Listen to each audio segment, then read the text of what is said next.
Is this filming? Yeah, I mean, I like to film. That. So, my name is Todd. Nice to meet you. Nice to. Not like we've known each other for 5 years. Just a little bit. Where are you from originally? Texas. Oh, really? Then I lived pretty much all over the southeast, and then moved up to the northeast for a small amount of time, where I ended up meeting my husband and everything. And then the most of my adult life was spent in Ohio. Which place did you like the most living? Obviously here. Yeah, I knew that answer already. It's here, definitely. The only place that I think I would go back to would probably be Louisiana. I really like Louisiana a lot. How many years have you been here so far? 4. 4? It's like my 4-year Only 4? anniversary. I know. What the fuck? Yeah, I expected like today, well, actually yesterday, today. Really? Depends on how you look at it, yeah. Wow, amazing. What a coincidence. Yeah, it was the day that I bought that trailer over there from Two Horse. Well, I mean, you look at your camp, you're alone. You've obviously been here fucking the longest. Nope. Oh, amazing. Nope, but yeah, I think I just have a few less distractions over here, you know, just being me. Yeah, that's the thing. It keeps my focus on what I'm doing. That's the thing. At first I was like, oh wow, how can you do this all by yourself? It's like, you can't because you're by yourself. Together all just... Oh, good save though, because you didn't knock the camera. No. What do you like the most about Slab City? Hard question. That is a hard question. Mm-hmm. I really appreciate the fact that I get to do what I'm doing here, which I've tried doing other things like this in other places, and it's a lot more difficult than people would think it is to just kind of pop a squat and start building a crazy ass structure and with no building codes whatsoever, really just kind of haphazard together.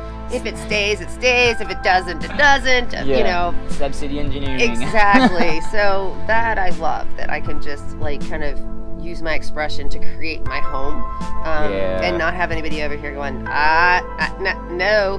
So I love that. And then I love the fact that you give so much positive support. From who? Mostly from the people that come to see Slab City, that see what I'm doing here, that get to see a different side of life, and that when they walk away from what I've done here, they're walking away inspired, and they're walking away going, oh my gosh, maybe I could live a completely different lifestyle. Like whenever I used to go to the beach, when you first roll into that beach town, you're like, oh man, it's kind of dirty and a little smelly. And then like after the second day you're there, you're in love. You don't even see any of what you saw that first week. You just see the things you want to see. So it's like eventually you just kind of like lose like the garbage when people are like, there's so much garbage everywhere. I think we just end up with blinders. We don't even see it. Yeah, you start to see it as something else. It's part of the scenery, you know? Exactly. There's piles of things all around. I call those supplies. Like the bottles around here. Exactly. Yeah. Oh, actually, somebody just recently cleaned up an area for me and put everything all in one big garbage bag. In there? They cleaned up an area over there. And they did it while I was away. It was supposed to be a surprise. Oh. And I came back and I started to like move the garbage bags that they had filled up, and immediately I see bottles in there, and I'm like, well, you gotta take all those out. Your supplies. And then I see a whole bunch of cigarette boxes. I gotta take all those out because we're making a floor, a wall, or something with cigarette boxes. I don't know yet. We'll know. Ongoing project. It's like, but the whole thing, the entire bag got emptied out. And then the paper, it's like, well, that goes in the paper bucket for whenever I do decide I'm gonna have a little campfire. You need kindling. Yeah. So it's like, by the end of it, nothing they threw away was actually garbage at all. I feel it, yes. That's why people always want to help me clean up, and I'm like, oh, well, we first have to start with the bucket, the box, and the bag routine so that you know what goes where. Yeah, you have to know what is trash for me because it's different than you. Yeah. And then there's areas for stuff. What do you dislike the most about the Slabs? Okay, the thing that drives me the most insane about the Slabs, we'll call it that, is the lack of accountability and responsibility for some people out here makes them engage in really destructive behaviors that they wouldn't normally do if they didn't have quite so much time on their hands if they had just some sense of accountability. And it ends up being a lot drug related, where you're doing drugs which make it so that you can't keep focus, or you can't this or you can't that, so that these people actually could use a little bit more self-discipline, which that's one of the things that I have that's made this happen. That it's like I'm one of those people that I do believe in hard work. I do believe that to get something that you want, you're gonna have to work for it. And a lot of people don't realize that you have to, and I'm not talking about getting a job. I'm definitely not talking about that. There's a big difference between going and working for the man and being a contributing individual in society. Of course. And I feel like everyone looks at us like we're homeless out here. I guess right? It's kind of homeless. It is kind of homeless, but that's the other thing, is that misconception that everyone out here is in dire need, in dire straits, and is incapable of taking care of themselves. So that's the point. That's what I hate about the Slabs. It's like I hate the fact that we have people here that are like that, and then we have the people in the outside world that they think that it's not just a handful of people that are like that. They think we're all like that. No, you're and right. It's frustrating because there's a lot of people out here like me who have a very good work ethic and have created some really, really fine establishments here to make this place something fun, creative, different, create a community. And so I love the fact that there's other ones out here like me, and I would like us to get a little bit more of the fame, like a little bit more of the notoriety that there are people doing big things there, not just people sitting out not just bums, but there's degenerates. Everything. Exactly. And it's hard, and it has to be in a fucking desert when it's like dying heat in the summer. The air quality is shit, it's not a very hospitable place, to be honest. No, it's not. In the summertime it's terrible. And you know what, that's part of how this has been able to happen, is because it's in an area where they're just like, those weirdos want to go deal with that, go right ahead. Right? It's like nobody wants to be there. You want to? Don't care. Fine, and we don't care about you if you do. I love me some true crime stuff. Yeah, I love all of the. Well, that's why we have the Barbie Horror House, and if you see, a lot of my artwork kind of lends itself towards this kind of macabre kind of. You're a creepy individual. A little bit. A little bit. Okay. All right. What's the biggest challenge of living here? Honestly, it's the continuing to keep yourself motivated and continuing to work and continuing to be self-motivated, because it's really easy once you get to a certain place here to just kind of slide by. And I mean, I hear people where they're like, I just don't want to have to work anymore. I just don't want to have to work at all. And I'll take about 2 days where I don't do much of anything, and then I can't stand it. I have to do something. It drives me insane sitting around doing nothing. But I think that sometimes I lose my motivation out here. That's one of the things that I don't like, is that it's easy to lose your motivation, because it doesn't seem like it.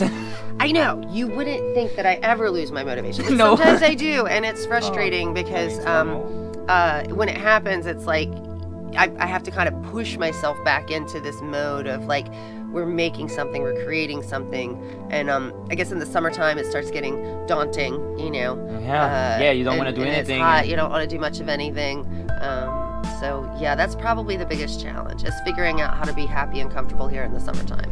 And I get sucked into what, like I said, some of the people get sucked into here, where it's like you just get swept up in the social and the party and the sleeping till noon, and then and it gets really easy just to get up every day and just like not even do anything here. But I still feel like my focus here is supposed to be working on this project that I'm doing, and it's almost like those are my demons that I'm trying to keep at bay. The ones that are trying to call me away from my goal, call me away from what I'm trying to do here. So that's frustrating.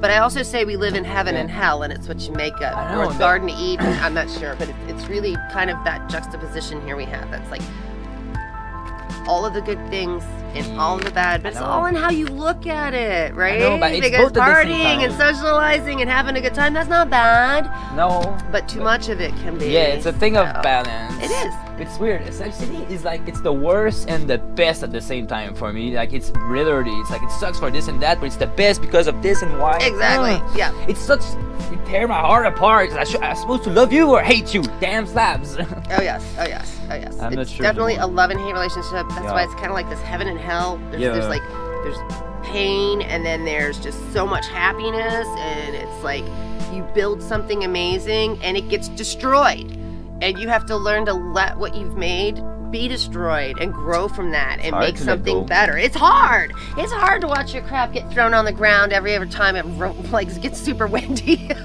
Before you came here, what drew you to come here in the first place and then decide to live here?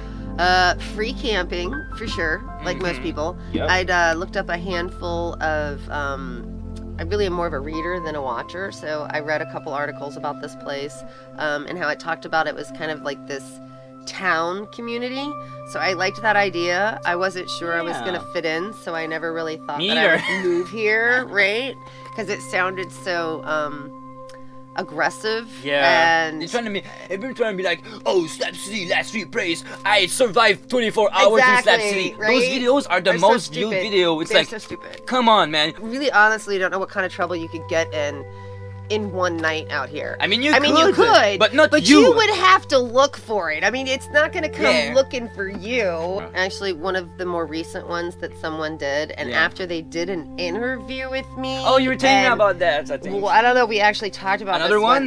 Well, I've done quite a few. I right? know. So this one is one that like has gotten a significant amount of views. Okay. And the guy kept telling me, oh, so-and-so sent me a message asking this and that. So he gets questions for me through this video, and he'll send me a message every so once in a while. The video is fine, but the title of it is something along the lines of, I was told not to go to Slab City, or something like that. And I was just like, and after you talked to me and how I said that, like, one of my biggest pet peeves is when people do that, right? Oh, that sucks, Like, I think man. like, I know because I tell it to everybody. I'm like, as long as you don't like try to use this place in a negative context, it's like we're trying to show this positivity here. No. I tell people, you're probably not going to find any trouble unless you go looking for it. Like, you got to kind of go look for it. You got to be rolling in those circles that stuff happens in. Like a gun. Were you over here that day? I heard about it. Was it last year? Yeah, last year. Walked into the bar over there and made a big spectacle with the gun. And like, I was petrified. I was fucking terrified. And he was an ex-convict, right? So he was on parole. And so he was sleeping, and he finally passed out in his car. And we contemplated whether or not we were going to call the police. We were all like, should we just fucking call the police and be done with this? So, like, as you know, what they're going to roll up with guns blazing, you know what I mean? It's just, it just makes everything fucking insane. So, thankfully, that was where Alice and I were still talking, and Alice, like, took care of the situation. We got distracted midway through. Oh, starts with, free camping, obviously. Oh yeah, the free camping. Yep. Oh yeah. So, and I wasn't sure if I was going to fit in. And I knew of a town. I knew that it had kind of this town feel to it. I'd read a couple articles. I knew it had a library. And of course, I thought it was a real library, like everyone does when they come.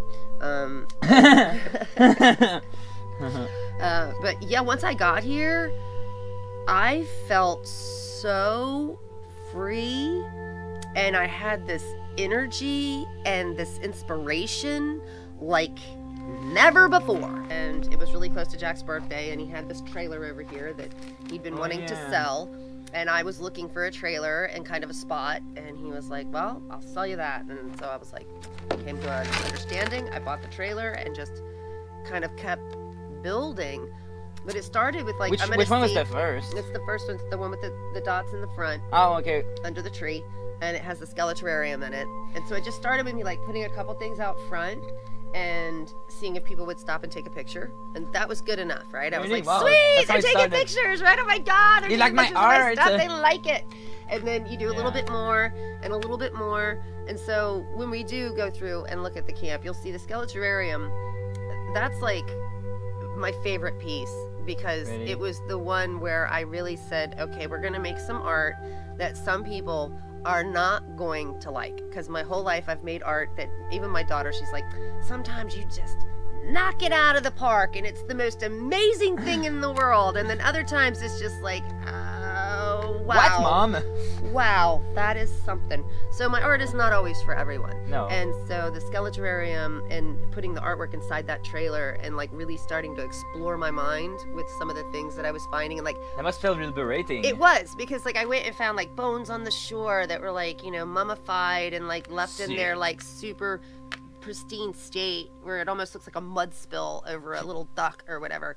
And I would pick them up and keep them as like safe as I could and get them back here and put them, you know, strategically so that they were like a piece of artwork now. So it's not a piece of death, it's a piece of art. And I wasn't sure how people were gonna feel about all my dead stuff. They really didn't. And I started filling up the fridge. So at first it was like you had to look in the creepy fridge, right? Oh yeah. And people loved it. And then eventually I had so much stuff that it filled out onto the counter. And now the whole entire trailer is full of all sorts of everything skeleton related is in the Skeleterrarium.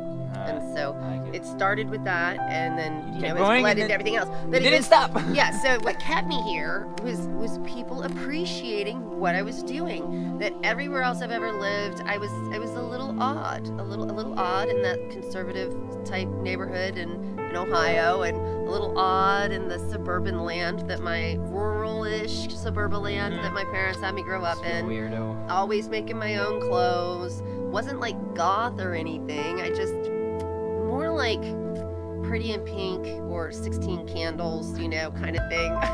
Yeah, I can get behind that. I like it. Yeah. The question is like, what did you do before Slabs? But I think you kind of answered that already anyway. Actually, probably not. No, okay, well, what did you do before the Slabs? I was a computer programmer. Oh shit, you remember you told me that a while ago. Yeah, and then I was a business systems financial analyst, which is like the most disgusting title for anyone to have. It's so weird that you did that. You're the most artsy person in the Slabs, and then you're doing all these. I was an analyst, basically a data analyst. Just before, so big data. The term big data was just coming into play as I was rolling out of the IT field and deciding I did not want to have anything to do with where we and people like me put all the data in all these little boxes. When you say the data and where it's coming from, are you talking about, let's say, the data that come from all the cell phone and how you can use that as an advantage for like marketing, you know, and all of that? Data is literally everything. So before the computer came along, right? Yeah. Data was almost a meaningless term unless you were like a research person, right? So you need data to do your research. But once we started taking every single corporation, every single business, every single human, every single like education, everybody's stuff is going into the computers. It goes in as data. Then that data goes up into this cloud space. So almost everybody's data is up in the cloud now. And it's in all these different applications that have all been developed by different brains. And every one of these brains has a different idea of how data should be stored. So now we have to make data that like understands data. So we have all these bots and things that are basically, what do they call them? Artificial intelligence, where they're kind of going through the data and learning from it as they go through it, because it was all made by humans and every human did it a little different. So for like 30 years we've been putting stuff in there for 30 years. So now people have got to figure out what to do with it. And every day we put more stuff up there. More. It's like, okay, data is fun, but if you don't know what to do with it or how to analyze it, it's useless. It'd be great is if through their searches, like through your Facebook interactions, they were able to see, oh, you look like you might be suffering from some anxiety recently. Here are some posts that can maybe provide some relaxation in your life, instead of creating more anxiety by putting more things in your feed that make you more anxious about life, about what you're doing, whether it's right, whether it's wrong. Should I buy this? Oh my gosh, I didn't even know this thing existed. Right? I know what you're saying. I totally get it. I'm a huge, tech nerd, and the AI. It's very interesting. So I know what you're talking about when you say that. But it's frustrating that you're right, that we can't use it to help everyone, because we have the information. Just like we're using it to figure out how to make you buy something, we can use it to help you figure out how to be a better person. And how, but then we end up with that whole Big Brother concept of when are you being manipulated? And we've been being manipulated since televisions were invented, or actually the radio. Yeah, I was gonna say. What was before the radio then? Just the print, papers. The printed word. And you gotta remember too, like this. I bring this up a lot right now, especially with the green comet that just came swooping past and the polar vortex collapsing. If there were to be some hugely catastrophic event that would happen that would affect pretty much all continents of the world, right? The stuff that we humans have built in our amount of time that we know of, as like that's going back to when we've been writing shit down, it's all going to be gone. There's going to be very little left that we existed at all. Like most of our stuff. Well, maybe the Voyager capsule. Yeah, right. There's going to be a handful of things. Like there's going to be Mount Rushmore, which is going to be extremely confusing to people in the future. They're going to have no idea, right? And there's going to be a handful of statues that have been built out of things that will last. There's going to be trash. A lot of trash. I like trash because as a study of a people, trash is very important. Any artifact is trash now. Right? So any trash that I'm knocking, this is going to be where to go one day. Right, right. I'm waiting for the wall to cover all my garbage over here and make a time capsule. God damn, it's so funny. Time capsule.